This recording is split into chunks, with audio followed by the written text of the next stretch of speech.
Okay, I guess my number one question is, what do you feel is the greatest challenge out there as far as health itself? Oh, I Dana, know that's a loaded question. it really is. And I think where it really starts with comes down to people are told there are so many different rules that they have to follow to be healthy. And they haven't yet either A, taken the time to understand what is healthy for them, their life, their situation, and their values, what their lifestyle is, because it needs to be sustainable, right? Right. So if I have a challenge, how am I going to be healthy? I need to understand what is healthy for me and what my values are, and then understand what are the rules that I'm being told I have to follow in order to be healthy and what is their perspective. So I think it boils down to understanding what your real rules are, what your principles and values are, and then defining your own rules. And would you say that people need to actually understand themselves personally to know that this works for me, this doesn't work for me? I've done this before in the past and it was great for me and I just stopped doing it, so on and so forth. Because You go on. I was just going to say, because I think that's a lot of the problem with most people with following their straight path. And when I say straight path, it's by no means a straight path because you got to try so many trial and errors. As you age, things change, it's so much different. But when you find that right combination, I feel that that's what you need to stick with. And if you can enhance it with other things, then go ahead and go for it. So you said it well here, which is one, understand yourself. Two, there's that recognition as you age, you are going to change. So find the things that foundationally work for you, and you say, okay, that's my baseline. I know that the following works for me. So when you go back, when I was in my 20s as a natural competitive bodybuilder, I ate 10 times a day and I trained 13 times a week. This worked. It was very steady. As I got older and I had more responsibilities, a different lifestyle, those things didn't work. But I found that as I moved older and I moved into my 50s, that things that lined up with perhaps different eating patterns, whether it's intermittent fasting, one meal a day, keto, different tools, if you will, were things I could use and apply, and I found what worked. And then I leveraged those. I didn't say, well, this is what worked for me here. I looked at what happened as I aged. Right, right. And getting back to your bodybuilding, when I spoke to Arnold Schwarzenegger, he told me that you two were very competitive with each other. I just had to do that. I wish. You know. I wish. I did get to meet Sergio, and that was an Oh, really? experience in and of itself. Oh, wow. Wow, that's awesome. That's awesome. Super. Um, what kind of alternatives do you offer per se with your audience? So where I come into it, I do start with the understand what your life is, what your values are. But where I really step into it is I understand that most people today, we don't have time. It's so precious to us. It's not, oh, I just need 30 minutes to go to the gym and work out. Well, you need about 30 minutes just to get there, maybe get back. Right. So what I do is I teach people, how do you stack exercises to get the impact and effect that you need literally doing 2-minute workouts. And I show them how to compound those activities so that they get that benefit.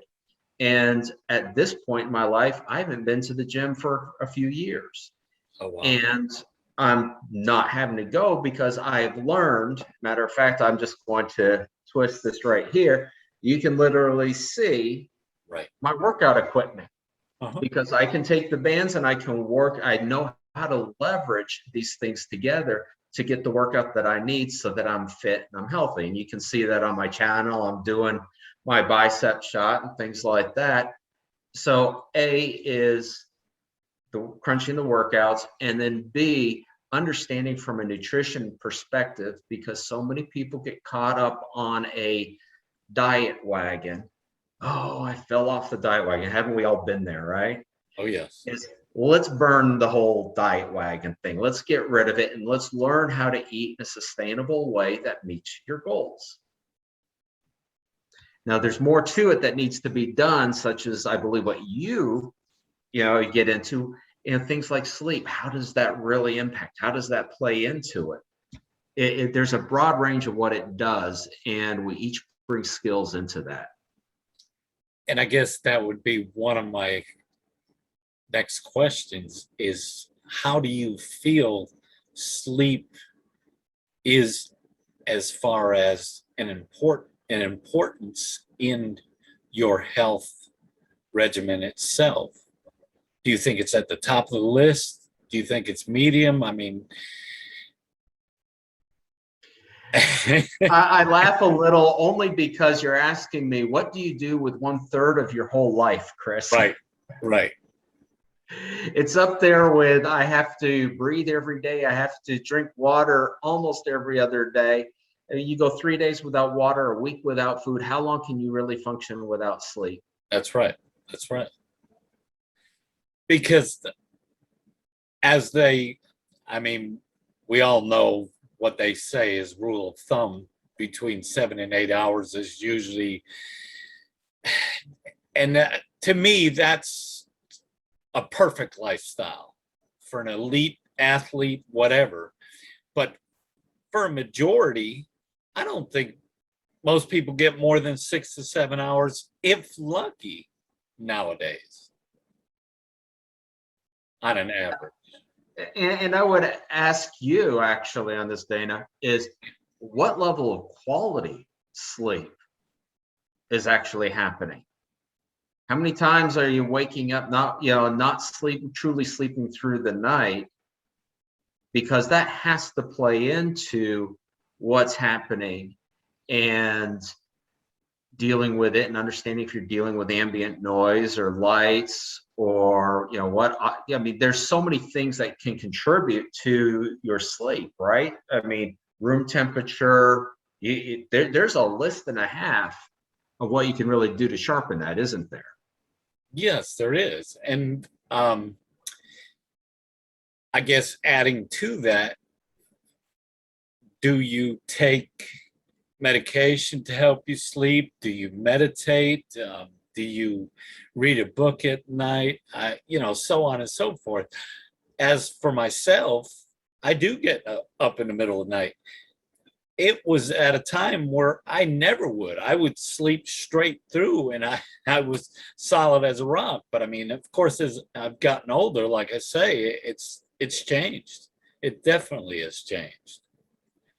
But I know I've had challenges where I'd like to say, yes, I am able to go to sleep at this time and just sleep beautifully, but that's not been the case. And I can tell the difference between a good night's sleep and my functioning that following day and not having it, and compounded.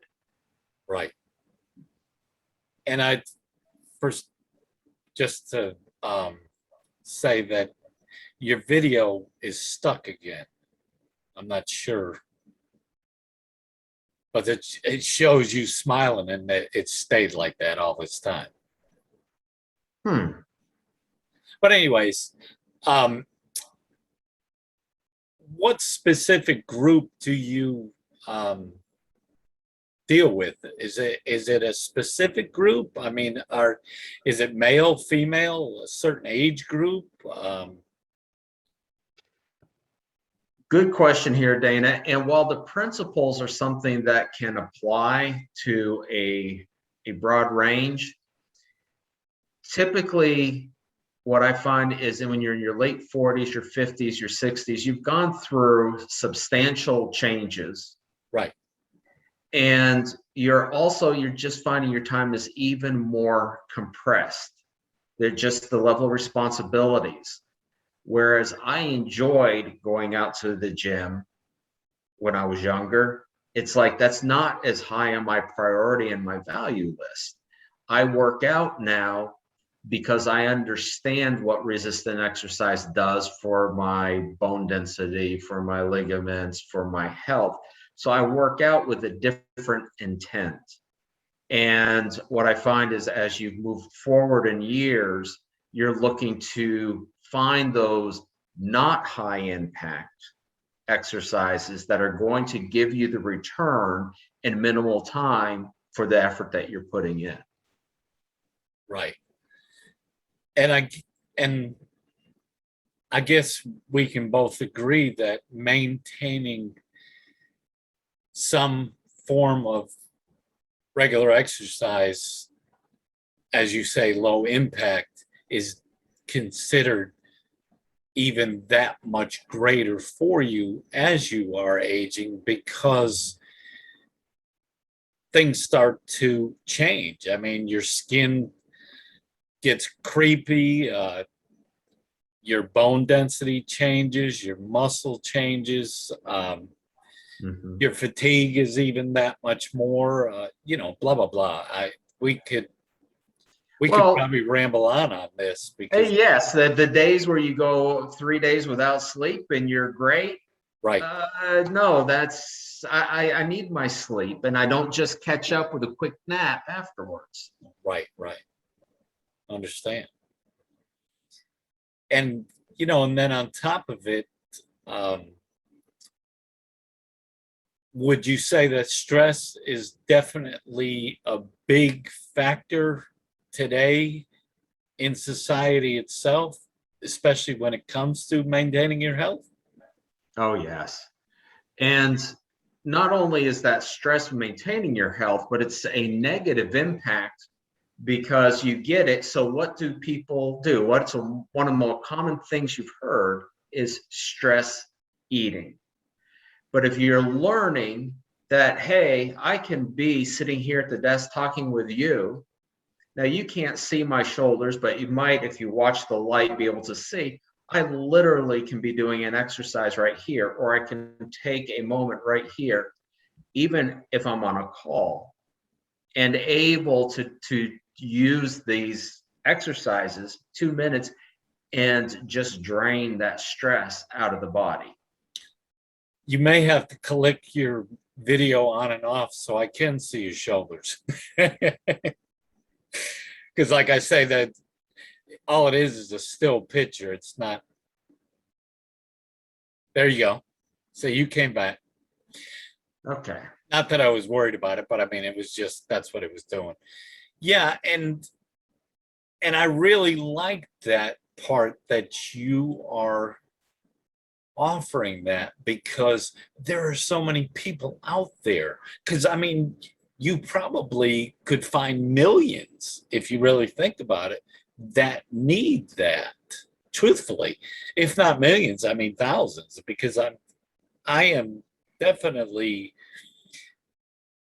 open to say that definitely that is a main focus nowadays, because so many people are missing out on what they could be doing for themselves, even though we are going through this COVID over and over again. Because I mean, it's yes, it's stressful, but the thing is maintaining your mindset, like we're taught to do here in this industry. Mm-hmm. And just doing something, even if it's just getting up and walking down the steps, up and down the steps, whatever, or going out in the yard and walk around pushing a mower, because I pushed a mower for 30 years. And that was my life. Even though I worked, I was still pushing a mower. That's the way I cut my grass. But the thing was, is I was always encouraged, especially when I worked at the hospital, that they said that pushing that mower on top of my regular work routine was one of the best things for me. So that's why I just stuck with it, because I like the physical exercise. Let me say it that way. Yes. Oh, there's a definite benefit to it. It is not a case of where you have to go to a gym to get regular exercise. Right. And if you stop and you say, how long have gyms even been around? There's a time and there's a place for that, depending upon what your goals and what your activities are. For most people, that's really not a requirement. Would you say then that um, eating at the same time, eating 3 meals a day, or more frequent and smaller meals several times a day? How do you weigh into that? Good questions, very popular questions. And people are going to find what works for them. So this goes back to sustainability. Okay, this goes back to understanding why you eat. And I use a simple example. We have 4 stomachs that we feed. Well, if you don't realize that, you think I'm feeding my stomach and I'm putting food in it. And yes, I know in 20 minutes it tells my brain I'm full, but you don't realize that there are other stomachs that you're feeding. You might not get the satisfaction that you're planning out of it. So it's understanding your values, understanding why you eat. I typically subscribe, and I'll go through different paths, but typically I'm on a 1 meal a day. Now I'll go through like this last month where I was running more of an intermittent fasting. I ate in a 6-hour window, a couple meals a day. But I understood that I had different things going on in my life, and that's what I opted to do. But when you understand, oh, I don't have to follow this rule, and instead I get to follow my values and then write my rules in alignment with my values, I have freedom and I can enjoy my food and enjoy how I eat. And so this is part of it is should you? If you're grumpy and grouchy the moment you get out of bed until you eat, I am going to say, listen to yourself, because the people around you are going to appreciate that. Right. It is going to be driven by who you are, what your needs are, but it is also to your advantage to understand why, that there are different things that you're trying to satisfy with that. It's a big conversation for sure. Oh, yeah. And this right here, this whole idea of health, we could probably go on and on for hours, because there is so much. And, this is not something I wanted to do, of course not. But I wanted to know, I guess, when you said you eat 1 meal a day, is it that you eat a real hearty breakfast and then you eat supper, or that's all it is? It's just that 1 meal. I literally, when I'm doing 1 meal a day, it Okay. typically about 4:30, I have a very nutritionally dense meal. And I'm one of these people where I can eat the same core day after day after day and I'm fine. And I do look at what my vitamins and supplements, those things are. I have my doctor check me, all those standard things. So I'm not worried in terms of malnutrition or other flags. Matter of fact, it's like, man, you're a very healthy man. And I'm like, those are the magic words, doc. So it's not like, oh my goodness, this is horrible for you. I am not a medical professional. I don't know people's specific situations, and they must always, always, always get their doctor to weigh in. That's crucial. However, I can look at these things and say, here are the principles. I've done the extremes from a competitive nutrition perspective to muscle growth to cutting regimens to just, hey, I just want to be, particularly at this age of my life, fit. I'd gotten up to 261 trying to figure out how to balance life and other activities. And it wasn't until I put all the different pieces together and I said, oh, that's why I've been acting and going through yo-yo, that I could stabilize that out. It's a fun road. And like you say, we can offer different alternatives, exercise, food habits, so on and so forth, to incorporate into somebody's life, but incorporate. Anyways, but like you just said it, and I mean, I have to add to it too, that we could never claim to be medical professionals, because that would be unfair and it would be unjust for us, because we're just hurting our own credibility when we say something like that. But it, like you just said, it is to show people what you do personally yourself, and how maybe it's possible that they can incorporate this into their lifestyle to make, because I mean, you've been doing it for so many years, and I mean, you're at that age where you do know a considerable amount of, because you were bodybuilding everything. I mean, you were with Arnold Schwarzenegger. Anyways, and that's the whole thing, is there's so many things that I have learned throughout my life and that I want to offer. And it's just putting it into a fine-tuned offer to people with that certain type of hook that gets them to say, oh yeah, I'm interested. Let's talk more. And I mean, go from there. And it doesn't have to be long drawn when we're explaining something. But when we tell our story, of course, that's a little bit different. And I'm glad that we got together, because I really, I'm excited about it. And I mean, if you got questions for me, I mean, feel free to do it, or we can wait another time, however you want to do it. It's all up to you. Yeah, let's plan some time for us to get together and go through that, because there's so much and that comes into play.